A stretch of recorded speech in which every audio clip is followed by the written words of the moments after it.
My personal goals for the students are to move the dial with regard to their ability to think strategically. So what we're trying to do here, most of these people come from functional backgrounds, they've been accountants, they've been in finance, they've been in HR, marketing and sales.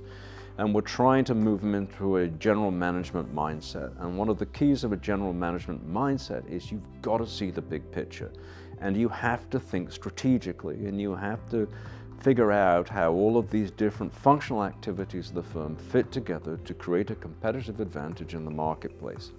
And what I want to do is really develop their ability to think strategically, give them the frameworks that they need to look at them and understand and capture the big picture, and therefore make better strategic decisions going forward.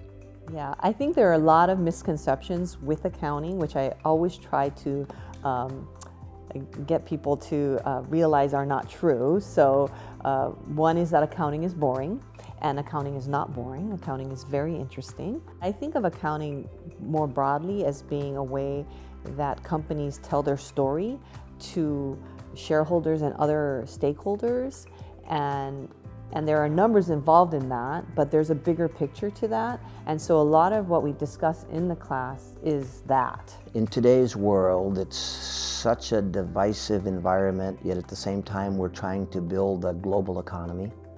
So I think the challenge is to find answers that solve some of those kinds of problems that have been developed over time. Rather than say, here are the ABCs, these are the 10 steps you need to lead effectively, it's really about learning to assess the situation and what do I need to bring to it as both a member of that organization and as the leader of that organization.